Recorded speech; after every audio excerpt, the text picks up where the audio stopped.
Hello and welcome to this video. I'm Marcus Hayes and today you join me from the cockpit of Winston, my girlfriend Kat's plastic Ford Fiesta, on this wet and miserable day here in England. I'm up super early this morning. It's now 9:30, which I know isn't early by most people's standards, but it certainly is for me. And I was actually up before 7 AM so that I could drop Kat to work, just so that I had the use of her car for the day.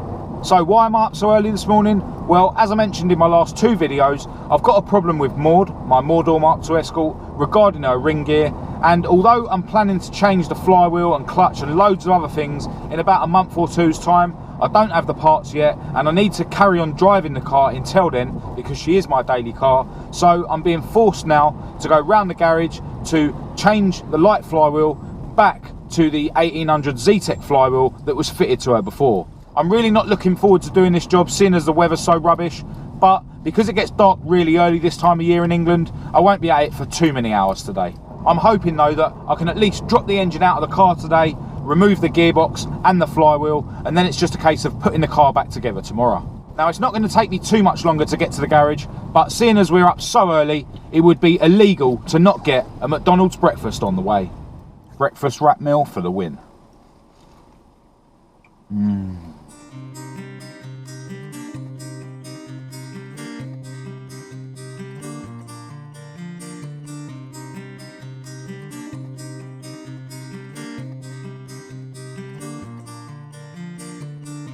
Those of you who watched my last video would have already seen these mats that I've got for the Mark 1.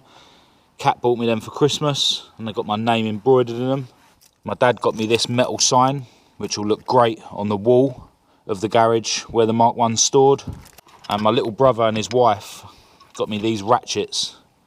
Now these are Blue Point ratchets, which I think are made by Snap-on. I've certainly never had any Blue Point tools before. So yeah, really looking forward to trying those out for the first time today. I've already drained the coolant out of MAUDE and I'm just about to start taking her apart. And I'll probably catch back up with you once I've pretty much got the engine dropped out of the car, unless anything interesting happens before then. Alright, so I haven't even got the car jacked up yet. Just been disconnecting stuff from the engine, radiator hoses, catch can hoses, throttle linkage, the wiring, etc, etc. And I've come across something. Now you remember in a recent video I realised that my brake fluid reservoir was a little bit too full up, and I took some fluid out, and I assumed that the reason there was fluid on my chassis leg down there is because the reservoir was too full up. Maybe when the car was sloshing around, some of the fluid was coming out of the breather hole that's on the top of the cap. But if I move the reservoir, you can definitely see a little puddle of fluid coming out of here. So I'll have to look at that. I don't think there's any leaks anywhere else. It's literally just coming out of there. So hopefully I'll be able to syringe the fluid out of the reservoir, pull the reservoir off and just replace those rubber seals there. All right, so made a bit more progress now. I'm pretty sure everything in the engine bay is now disconnected. I've still got to remove the starter motor though. Steering column and gear stick are now removed. There's one thing I want to show you involving the prop shaft. Now where the prop shaft goes into the gearbox here, it just slips inside, and it should be poking out about 1/2 inch to 1 inch, whereas as you can see this is poking out a lot more than that. What happened was when I fitted a ZETEC, the gearbox basically went forward a bit. So I've decided that next month one of the many parts I'm going to be getting for this car is a brand new prop shaft. And then I can have it made to the exact right length so that it is only poking out of the gearbox here by about 1 inch. All right, so I've made a bit more progress. I've been around here about 2.5 hours in total, and I've been taking my time. Cross member, anti-roll bar is all removed.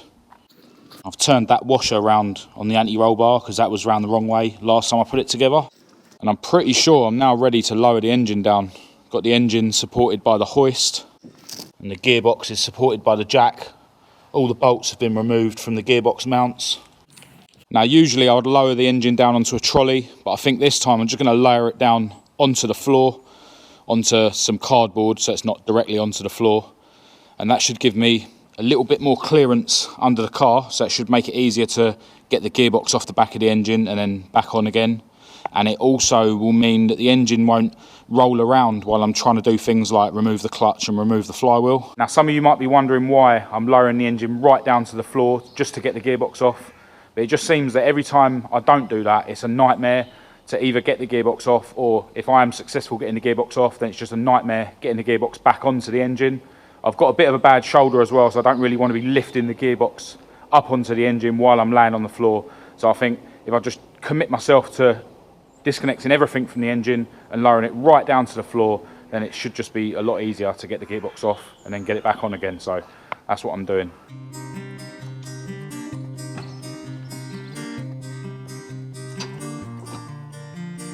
Now, I should have really taken this coolant hose off the water pump here.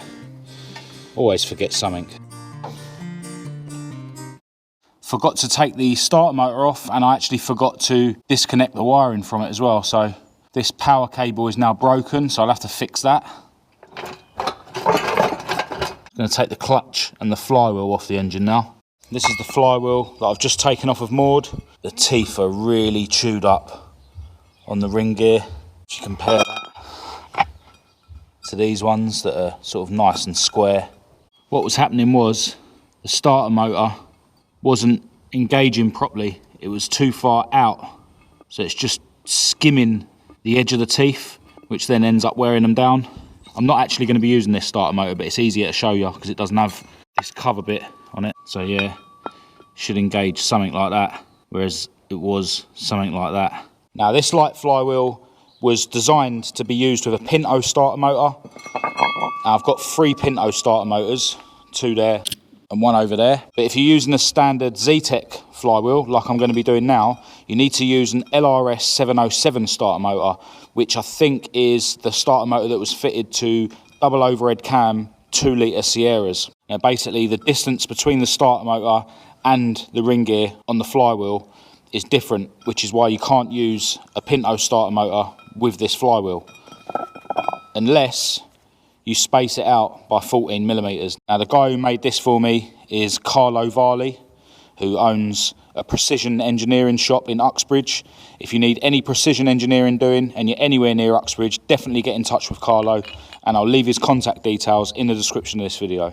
Now running the standard flywheel again instead of the light flywheel is going to mean that MOREDOOR's engine is going to rev up a bit slower, so I am basically unmodifying the car now, which I hate doing, but it's got to be done so I can use the car every day. Alright, I've just been doing a bit of research on Burton Power's website.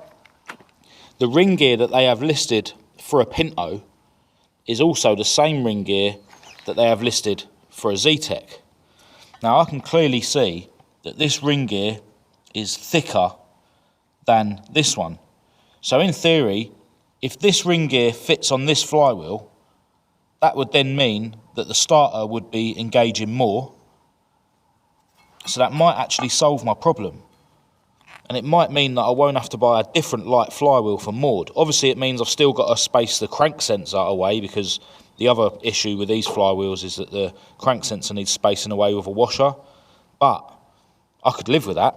I'm going to still fit the standard ZETEC flywheel for now, but before I buy a new light flywheel for MOREDOOR, I might try and take the ring gear off of the other standard ZETEC flywheel and fit it to this flywheel. And that'd probably save me about 250 quid if I can reuse this flywheel. I'm still going to buy an uprated clutch. I might go for a paddle one, but if I don't need to buy a flywheel, that'd be sweet. And I can clearly see without measuring that that is thicker than that.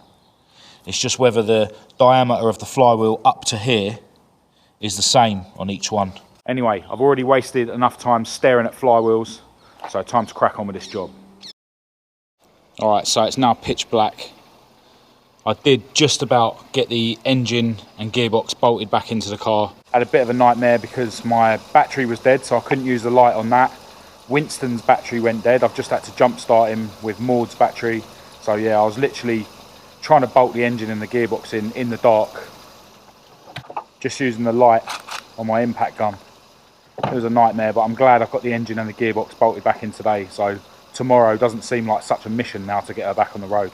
I don't need to pick up for another 2.5 hours, so for once I might not be late.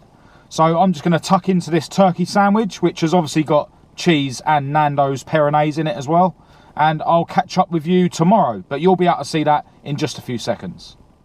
Hello, welcome to day 2 of this video. I struggled to get up this morning, so I'm around here really late. It's already 12:30. I might still be able to get the car back on the road today. It just depends. There's a couple of really fiddly jobs that sometimes just take a couple of minutes, but sometimes take ages. So I suppose it just depends on how those little jobs go. Kat's just dropped me off and she's just gone to Halford's now to pick me up some red coolant, because I still haven't bought any since I bought the blue coolant by mistake in one of my previous videos. So when she gets back, she'll be able to help me put the steering column back in. Right, seems to be making progress quite quickly actually, which is good. Yeah, pretty much everything in the engine bay is done. Got all the coolant hoses on, fuel hose, throttle cable. I've plugged the electrics into the crank sensor and the coil pack. I had to actually remove the washer that was spacing the crank sensor, because with the other flywheel I needed to do that so that it didn't rub on it. So yeah, might actually have her back on the road today. Kat is now back with my coolant. If you just push down on the steering wheel. Yep. Thank you, assistant. Okay. Kat insisted that she stay around and give me a hand. Every car enthusiast needs a good cat.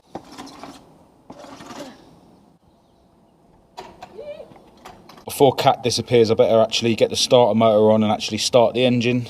I needed to shave some of this spacer away for clearance. I had to shave it here to clear the exhaust manifold, and also just shave it around this area to clear the sump. It seems to go on there all right now. So I just went to test if the car will start, and I now realise that this starter motor is the one that I replaced on MOREDOOR last time, because it gets stuck on until you disconnect the battery. So I'm gonna have to fit my racing starter instead.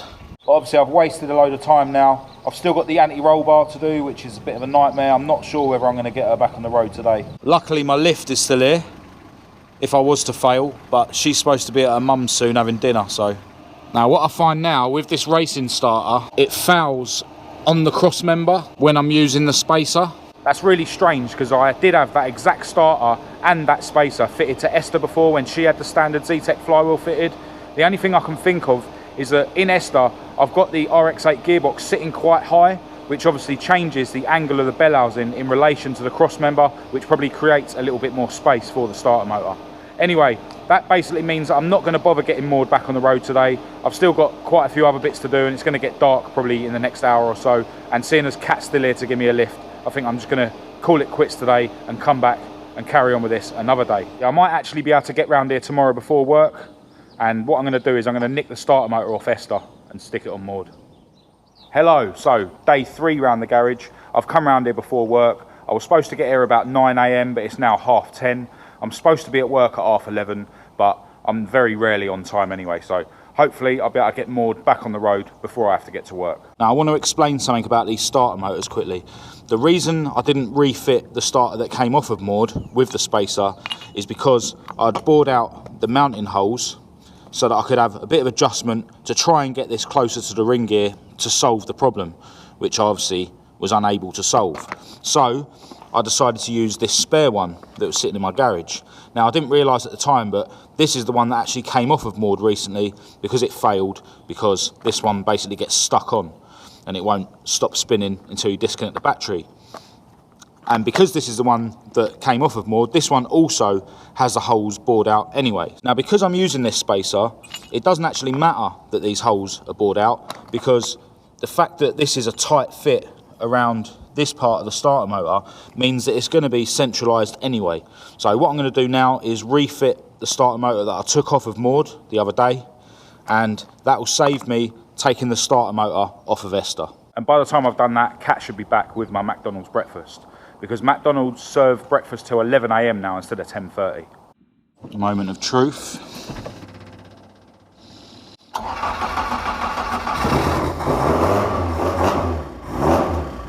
None of the grinding noise from the pinion engaging with the ring gear either, so yeah, much better. Now obviously, I always get brown sauce with my breakfast wrap, but that definitely looks like ketchup in there.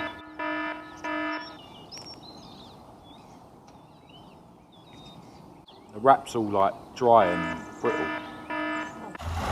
Kat's just putting some water in. I'm not going to put any coolant in yet, I just want to run it with water, because there's an annoying coolant pipe down the back of the engine. I want to make sure that that's not leaking before I start wasting coolant. Yeah, keep going. Don't worry about spilling it. Can't see it leaking, so that should be good. Right, so I've pretty much just got to put the anti-roll bar back on now. And if you've been watching my channel a while, you'll know that that can sometimes be an absolute mission. In the past, I've used a ratchet strap to try and get the anti-roll bar into the track control arms. But the last time I put the anti-roll bar on, I actually managed to do it without a ratchet strap. So I'm quickly going to show you that method. Right, so what I've done is I've put the track control arms back into the cross member, but I've used a screwdriver instead of the bolt.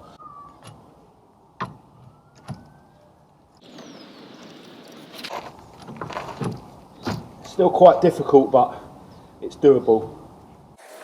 And what you want to do is, once you've got the anti-roll bar into the track control arms, just put the castle nut on.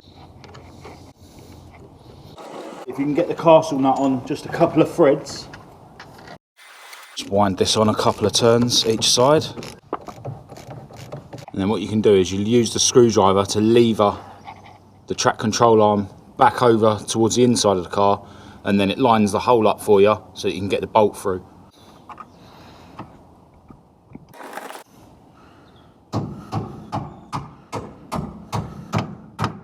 Sometimes you'll have to bang the screwdriver back in just to lever it a little bit more.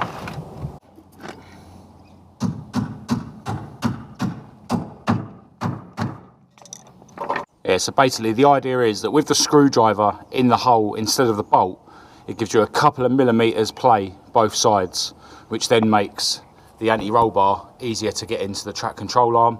And then because you've got the screwdriver in the hole, you're able to use that to lever the track control arm to line it up with the hole in the cross member and then whack the bolt through. Still a bit of hassle, but in my opinion, much easier than using a ratchet strap. But whatever you do, don't put the anti-roll bar on upside down like I just have. I'm gonna have to do it again. Right, so with the anti-roll bar on the correct way up and everything else buttoned up, I think it's time to get Maude back down on her wheels.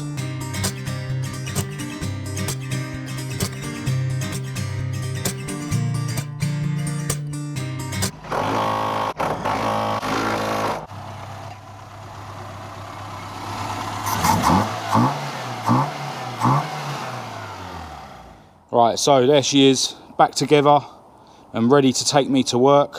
I'm pretty late for work, but my boss won't be surprised. I need to obviously give the car a shakedown, which I might show a clip of that at the end of this video, so stay tuned for that. Other than that, I'm going to end this video here. If you did think it was any good, please do give it a thumbs up and a share. If you didn't, give it a thumbs down. Click subscribe and activate the notification bell to be kept right up to date with any other videos that I post in the future. Make sure you check out my Facebook and my Instagram, and I'll leave the links you need for that in the description as well, along with my email address if you want to get in touch with me. But until next time, thanks for watching. She's a little bit slower on acceleration. The clutch pedal's a bit too high, so I need to readjust that. But other than that, I'm just glad to have her back.